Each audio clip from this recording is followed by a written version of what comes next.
Alors notre thème des eaux profondes, vaincre la stagnation. Je disais que lorsque nous parlons de la stagnation, nous voyons un aspect de l'avancée.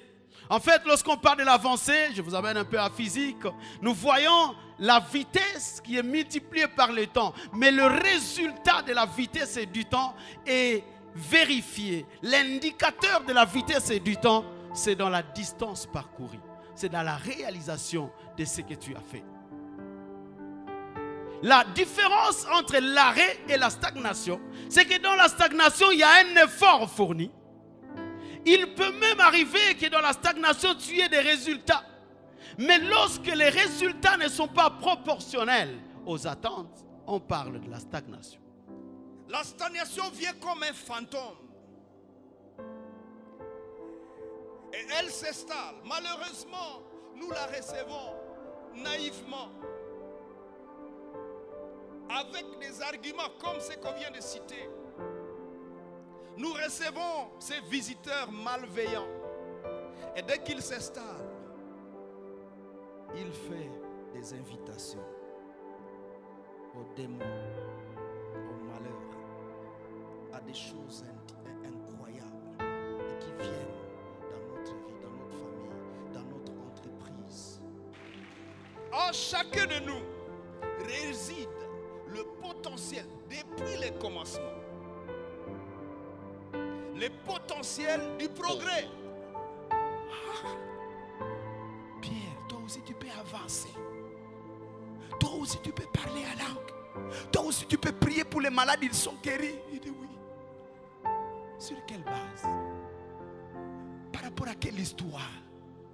Toi tu as nié Jésus et tu veux être le meilleur prédicateur? Toi tu as coupé l'oreille d'autrui et tu veux être le meilleur prédicateur? Si Pierre commence à prier sur le pardon, il y a Marcus. Oh non, ne frappez pas l'ennemi. Je parle à quelqu'un qui a une histoire comme ça. Ton histoire ne montre pas que tu as droit au mariage. Toi-même, tu as détruit autant de mariages. Vous savez, si vous voyez toutes les femmes des présidents, elles ont une taille. Vous voyez, non? Cherchez les femmes que vous venez. Il y a des tailles. Quand vous avez cette taille-là, déjà, ça vous dit que vous ne pouvez pas vous marier à un président. Regardez seulement les femmes, les premières dames. Cherchez seulement sur Google, cherchez leur taille, leur poids. Vous allez vous rendre compte que moi, je peux ou je ne peux pas.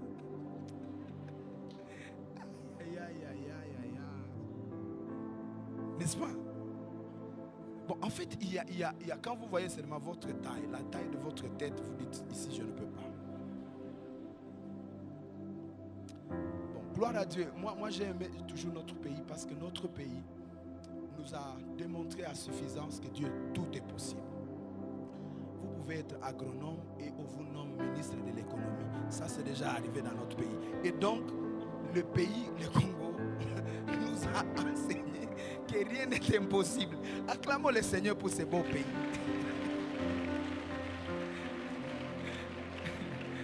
Alléluia. Et ça permet que le chrétien croie à tout. Tout est possible. C'est déjà un background qui nourrit notre foi. Et nous avons moins de limites que les Européens. Nous avons moins de limites. Nous, on voit que c'est possible. Du fumier, nous avons vu les gens devenir, et c'est tout. On a vu des généraux qui n'ont jamais été capitaines, qui n'ont jamais été majors. Paf, général. Et ça te permet de croire que tu peux devenir n'importe quoi. Je dis, tu peux devenir n'importe quoi dans l'élévation parce que tu es congolais, parce que tu as Jésus. Tu as déjà une base. Dieu t'a déjà donné une référence. La Bible dit, à tous ceux qui l'ont reçu, à ceux qui croient en son nom, il leur a donné le pouvoir de devenir. Je peux tout devenir parce que j'ai Jésus. Vous savez, frères et sœurs, les avancées irrésistibles sont les affaires de tous et de toutes. Amen. Les avancées irrésistibles sont les affaires de tous les archois et de toutes les archoises, quel que soit son âge. Il ne faut pas penser que avancée irrésistible, quand on dit avancée irrésistible, ah oui, c'est ceux qui sont dans les ministères. Ah oui, c'est ceux qui sont dans l'intercession. Ah oui, c'est pour ceux qui sont dans la louange.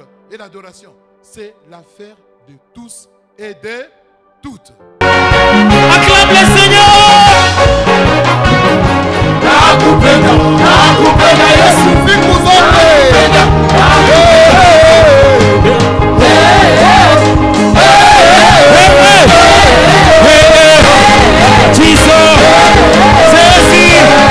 Nous allons avancer.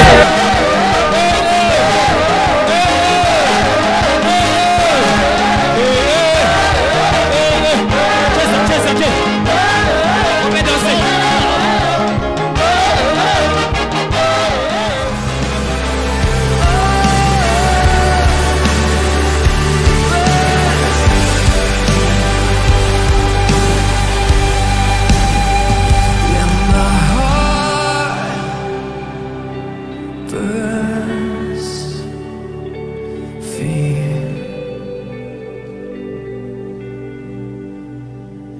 Yes, my heart,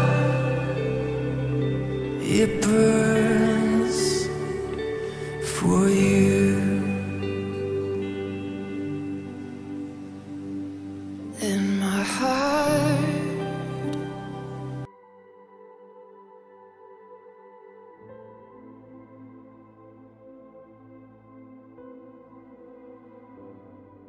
Alors j'aimerais aborder 3 grands facilitateurs maléfiques de la stagnation. Des facilitateurs, c'est-à-dire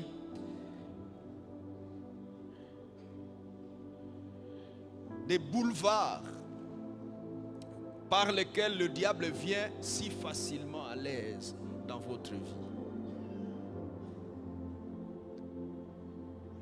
Où les choses, des situations, des états de cœur, des états d'esprit, grâce auxquels le diable vient à l'aise dans votre vie.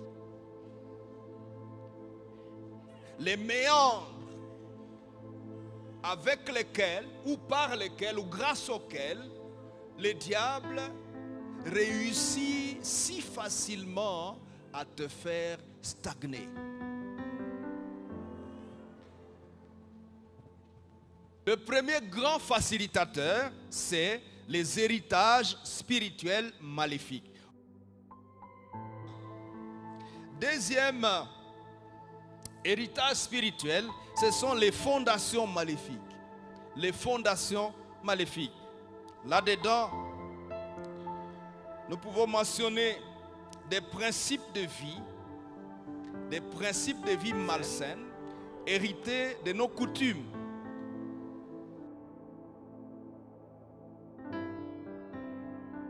Les acquis malsains des parcours.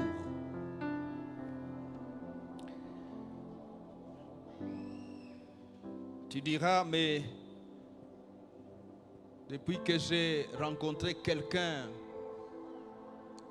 j'ai rencontré un homme ou j'ai rencontré une femme, dans ma vie, je ne sais pas dans quel pays ou dans quelle ville, il a changé ma vie. Avez-vous déjà entendu ce genre de langage? Il a changé ma vie. Ma vie a changé. Mais à quoi ta vie a-t-elle changé? Tu as rencontré qui en fait? Tu as rencontré une relation amoureuse. Et ça a complètement changé ta vie.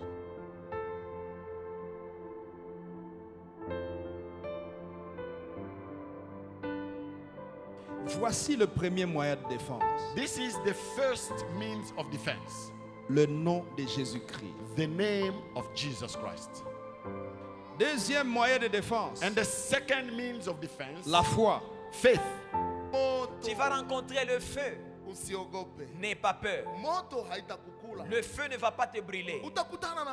Tu vas rencontrer des eaux. Elles ne vont pas te submerger. Tu vas percer. J'annonce à quelqu'un qui traverse des moments compliqués. Peu importe là où tu es maintenant.